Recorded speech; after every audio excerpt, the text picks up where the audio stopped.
मौसम के बदलते मिजाज ने इस वक्त पूरे भारत को अपनी चपेट में ले लिया है। उत्तर पश्चिम से लेकर मध्य भारत तक सूरज की तपिश आग बरसा रही है। इसी बीच भारत मौसम विज्ञान विभाग और विश्व मौसम विज्ञान संगठन की हालिया चेतावनियों ने 2026 के आगामी महीनों के लिए खतरे की घंटी बजा दी है।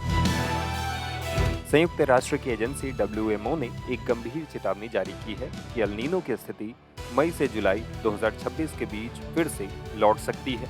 एल नीनो प्रशांत महासागर की सतह के तापमान को बढ़ा देता है, जिसका सीधा असर वैश्विक हवाओं और बारिश के पैटर्न पर पड़ता है।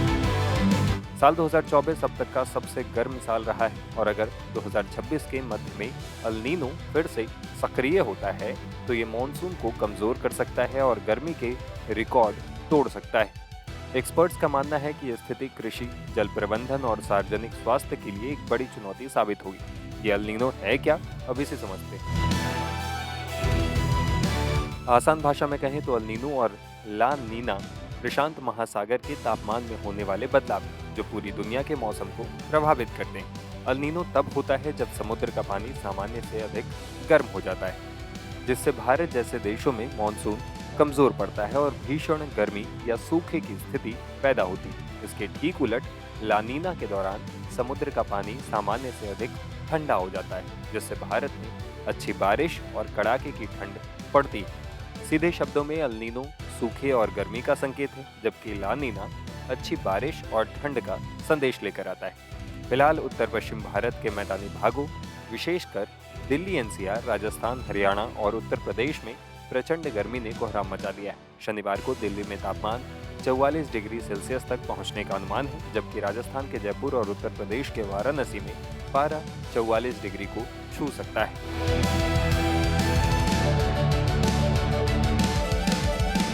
देखिए, अगर हम लोग बात करें मुख्य रूप से उत्तर पश्चिम भारत की, तो हमारा अनुमान ये है कि अगले 3 से 4 दिनों तक जो है तापमान में कुछ बहुत खास परिवर्तन नहीं होने वाला है। हालांकि उसके बाद 2 से 3 डिग्री सेंटीग्रेड का अधिकतम तापमान में गिरावट देखी जा सकती है, जिसको देखते हुए पंजाब, हरियाणा में अगले 2 दिन के लिए हीट वेव कंडीशंस जो है वो रह सकती हैं।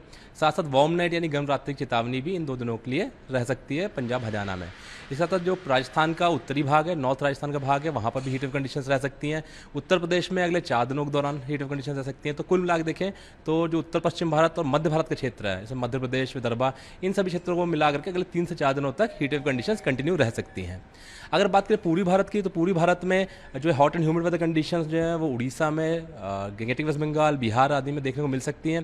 हालांकि 2 दिन बाद से वहाँ पर थंडरस्टॉर्म एक्टिविटी का एक स्पेल शुरू होने वाला है। हमारा एक्सपेक्टेशन ये है कि उसमें हवा गति काफ़ी तेज़ रह सकती है, 50 से 60 किलोमीटर प्रति घंटे की रफ्तार से हवा चल सकती है, जिसको देखते हुए जो अधिकतम तापमान है उसमें फिर वहाँ पर गिरावट देखने को मिलेगी और हीट वेव जैसी कंडीशन से जो ज़्यादा टेम्परेचर चल रहे हैं उसमें थोड़ा सा राहत महसूस होगी। देखिए, जो पश्चिम हिमालयी क्षेत्र है उसमें भी अगर हम बात करें तो आज जम्मू कश्मीर, हिमाचल प्रदेश में कुछ एक स्थानों पर हीट वेव जैसी स्थिति बन सकती है। हालांकि उसके बाद एक वेस्टर्न डिस्टर्बेंस की वजह से भी जो थंडरस्टॉर्म एक्टिविटी है, रेनफॉल एक्टिविटी है, वो वेस्टर्न हिमालयन रीजन में भी बढ़ने की संभावना है, जिसको देखते हुए तापमान में गिरावट देखने को मिलेगी। इसके साथ साथ ये जो एक्टिविटी है ये प्लेन्स में भी 4 दिन के बाद में देखने को मिल सकती है, 3 से 4 दिन के बाद। तो इसी वजह से जो पूरा प्लेन एरिया है उसमें हमारा अनुमान यही है कि हीट वेव कंडीशंस जो है north west India, central India में 4 दिनों के बाद से थोड़ी राहत मिलेगी।